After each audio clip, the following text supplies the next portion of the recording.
I'm Mo. Every year I do a video displaying my favorite and least favorite covers that I read from the previous year. So these aren't all the books that I read necessarily. I usually choose just from the physical books that I read the previous year. Last year in 2024, I read 185 books, some with beautiful covers, some not. But my theme for my favorite and least favorite books and my favorite and least favorite covers is I'm not mad, I'm just disappointed. Ceremony by Leslie Marvin Silko is an amazing Native American modern classic, and this cover is probably some sort of art that is well known, but as far as displaying the story or idea of the book, it just really doesn't work. So I'm not mad at it, I'm just disappointed. The same goes for G.K. Chesterton's The Innocence of Father Brown. Obviously there's many different editions of this, I'm sure, and this is just one of them, but especially with Golden Age mysteries, especially with older mysteries, I expect a lot from their covers. I want there to be something really interesting and it not just to rely on what the TV show was that was made, 60 to 70 years later. I want there to be some fun and exciting, nefarious happenings on the cover or some interesting artifacts. Let's get back to the heyday of murder mystery covers, please. The Color of Water by James McBride on its face is just really boring. This is a fascinating story of James McBride's relationship with his mother and his mother's life and his mother's struggles, and this cover just does not do the story justice at all. If you look closely in the white space, there is a photo, so I don't know why they didn't just use that photo for the cover. It just really doesn't make sense. I think they could have done better. Finally, my least favorite cover of the physical books that I read in 2024 is Carrie Soto is Back by Taylor Jenkins Reid. Now, seeing Taylor Jenkins Reid's latest book that's coming out in 2025, this cover makes a little bit more sense because the coverways do go together and the style of the cover and the design of the cover as well as the color palette go together, and so you can see what they were going for. But I think that this cover, despite liking the foiling on the letters and despite liking the font for both the name and the title of the book, is just really boring, and I really hate the implication that this could be any woman. I think it goes against the story of Carrie Soto. I guess the idea being that she is looking up to the sun, that she's making her comeback, but it really just is one more boring, seemingly white person on a cover of a book where the main character is not white and is a really fascinating character, but dulled down to its most basic, homogenous example of a woman. But enough with the negativity and on to my favorite or the most beautiful or the best covers that I read in 2024. A theme that I saw in my reading in 2024 and a lot of people have seen over the years is hands on covers. I read so many beautiful books with hands on the cover of the book. I loved the cover of The Death of James Lawrence. I didn't love this book. I thought it was an interesting gothic mystery with horror elements, but the cover is just really stunning. I like the whole book design in general with the different threads. I like the way that the title is displayed and the font, but the hand illustration itself is the best. Another book that I did not like was 19 Claws and a Blackbird, but I love the very simple cover and then the inner flaps with the kind of teardrops or blood drops coming down them. I think, again, the font is really nice, the placement is nice, the book itself is gorgeous. I like that it has French flaps but not deckled edges. I love that the bird has no detail but the hand does have detail. Just a lovely book. I find it an interesting element that the title font sometimes overlaps the illustration and sometimes falls under the illustration. The next book I also didn't enjoy, and that was In the House in the Dark of the Woods, but I absolutely love this cover. I like that when you first look at the hands surrounding this face of a wolf, it's a little bit hard to tell what's going on. It's a little bit hard to tell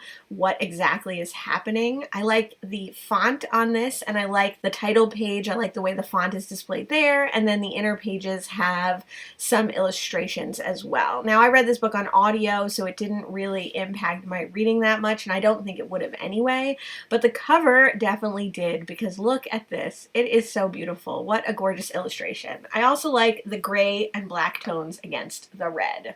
Next we have A Sorrowland by River Solomon. This is a proof, so I don't know if this is what the finished book actually looked like, but I absolutely love the fungus theme, the plant theme, the way that these plants kind of look like they could be underwater or they could be in the forest, that you're seeing them through a little bit of a haze.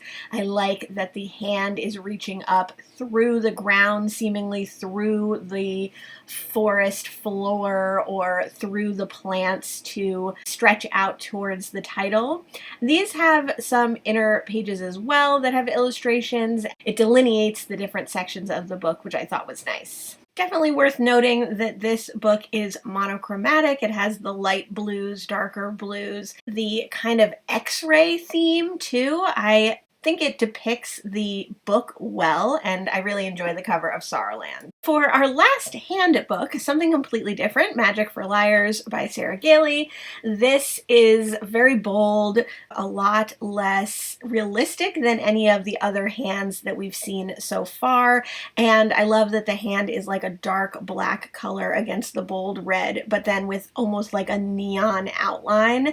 I enjoy the font on this. I love the way it's displayed, kind of a border for the cover. I love the way that the eye and the radiant lines coming out of the hand, as well as the author's name, become elements of the cover, become design elements. And obviously that one had amazing end papers as well.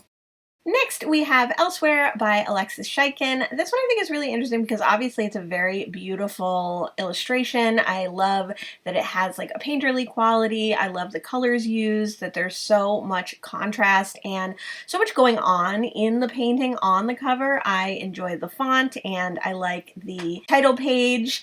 But really, the illustration on the cover is what really does it. It has a very ominous feel, a very worrisome feel, even though you don't exactly know what's going on. There's a group of people, there's a fire, there's mountains, there's hills.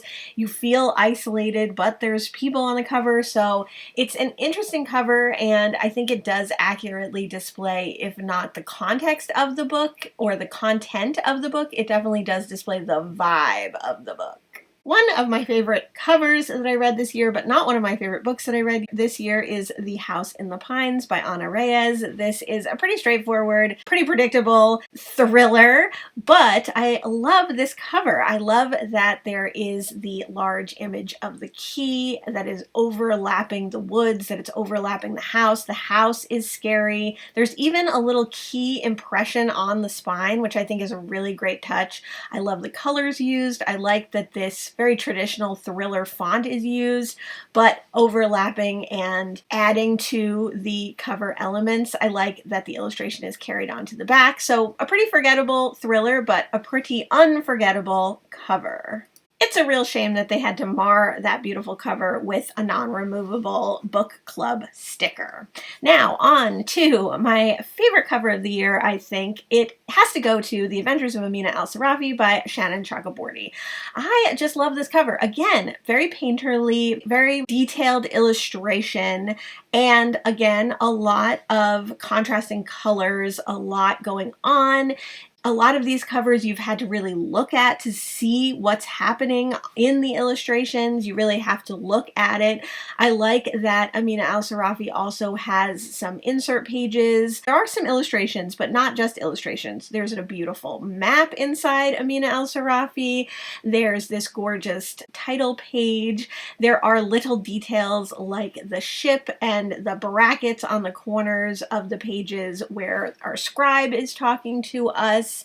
And seeing this book, actually making this video, made me decide to keep it. I was going to unhaul this book. Although I enjoyed the story, although I had a good time with this, I didn't see why I should keep the book. But looking through this book again, having read it on audio the first time, I was really struck with how just lovely this book is generally. It's very nice to hold. The pages are thin and floppy, and I decided that I'm going to keep this one, even though my original thought was to unhaul it. There's also a glossary in the back and some other information that might be relevant to future installments of Amina's story. But getting back to the cover, I love that there is a kind of uneven or diagonal line that sets you off balance. There's so much going on. I love the high contrast of the yellow and blue. It's great that the illustration wraps around to the back, as we've seen in some of the other books. So here are all my favorite covers that I read in 2024. I think Amina Al-Sarafi and Magic for Liars are actually my first and second favorite, and everything else falls behind. Let me know what your favorite cover of the year is. Let me know what a design element that you saw a lot of this year was and you'd like to see more of.